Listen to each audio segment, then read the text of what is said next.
starting point of this language, Java language, is the primitive data types. So every language having the inbuilt data types, primitive data types, and your user defined data types.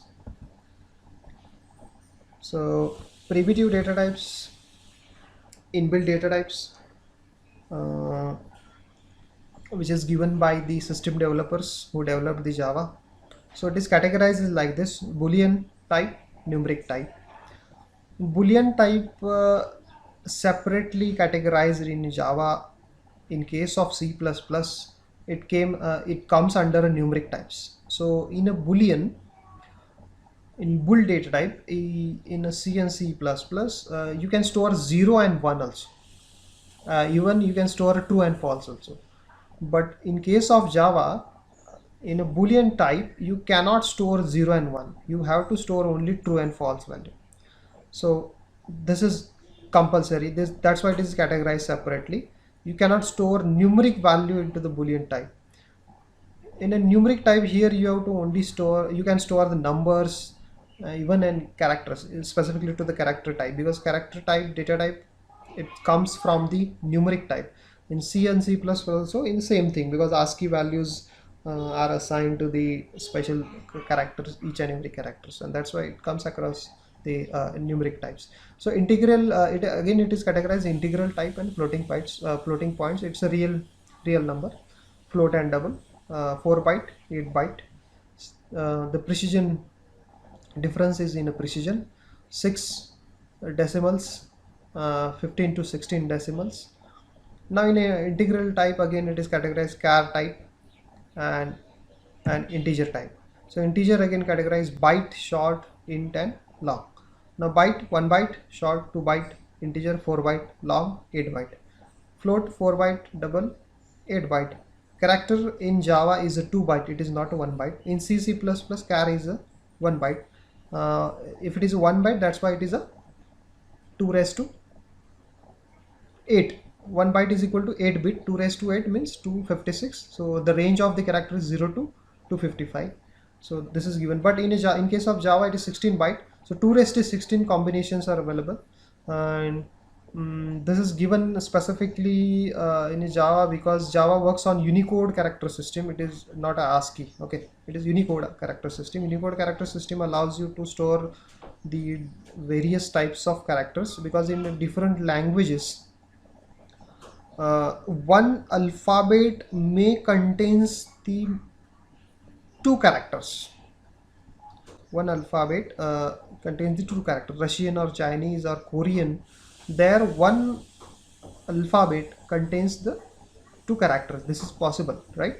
So that's why this facility is available. Java, there is one concept available, Java internationalization. There we have to convert your code from one language to another, and there such kind of thing is useful. That's why character having a wide range in Java, and this is not available in C and C++. Okay, now we see the sizes. The Boolean default value is false, Boolean data type, and size is 1 bit. Character default value /u000, so it is a Unicode. Size is 2 byte. Byte value 0, 1 byte. Default values, short is 0 but it's 2 byte. Integer 0, 4 byte. Long 0L, it's a literal constant. So literal constant for float we are passing f. In C++ also we are using this. Long 0L, 8 byte. Float 0.0f. So again literal constant we have to refer, 4 byte. Double 0.0d is 8 byte. So this literal constant will help you whether the value is a float or double. So use it. It's a program makes more readable. Long program makes more readable. Why? Because if the value is 0 and 0, from the value can you guess which is long and which is integer? You cannot guess it. So if you pass here L, now you can guess it. Yes, it is a long. This is normal integer or short. That's why I use a literal constant. It is program makes more readable, programming standard.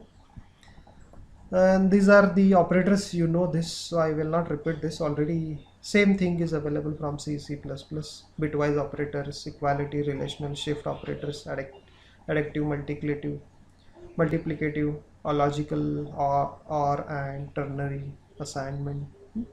Same operators are available. The use of operators are also same here, not at all different. Now wrapper classes. Wrapper classes, the left hand side in this table, left hand side is a list of all primitive data types. Right hand side, this is a list of all classes. So this is keyword, this is the class name, this is the keyword, this is the class, this is the keyword, this is the class. So primitive data types are not an object. That means if I will show you on my program, if I do like this, integer I equal to 10, so in this case I is not object, I is just a variable of a primitive type. But if I do like this, integer I equal to new integer, in Java how to create object of classes like this. Here I use a J, and this J is the object of integer class. This I is not object of this int, because int is the keyword and it is a primitive data type. This is not a keyword, this is a class. So where that class is present, this is class available in Java API library. It's a ready-made class, okay, and J is a object. So always remember, in Java is a pure object-oriented programming languages, and sometimes we have to convert our primitive data types to the object. In that case, these classes will help you. So for I, we have to wrap it using integer. So how to wrap it? So you just simply do here, okay. So it's like this. So it's a primitive data type, you are just converting to the object. Now J is object, right?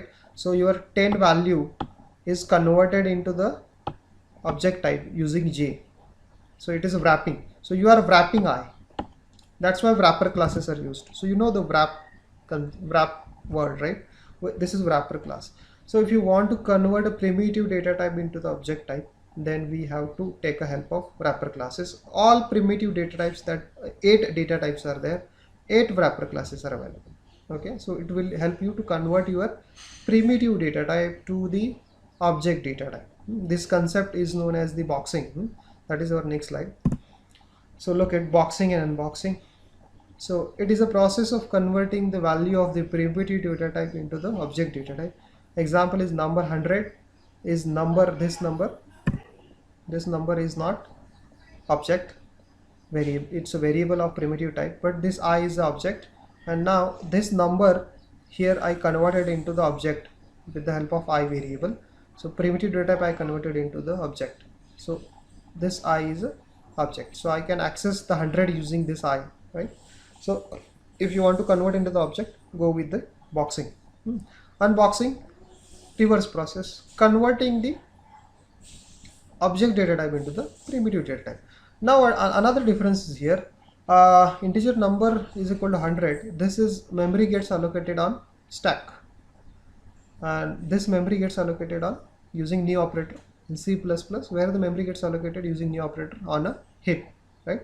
So heap basically used for a dynamic memory allocation, where object memory gets allocated if you assign using pointer in C++ on a heap. Without assigning with the pointers, that is on a stack. But in Java we have only one option, that is memory gets allocated on a heap for the object type. This is not object, this is stack. So we have to box the things, and that's why it is known as boxing. Unboxing, removing wrappers. So it is a process of converting object type to the primitive type. Here again integer wrapper class is used, and the method is used to parse int args of 0. This is the command line argument. So we are converting and then storing into the num. It's a numeric data type. So string args, so this is string type, sorry, this is object type. Object type we are converted into the primitive type with the help of wrapper class. So string args is a command line argument, we are converting into the number 1. It is a unboxing. Okay.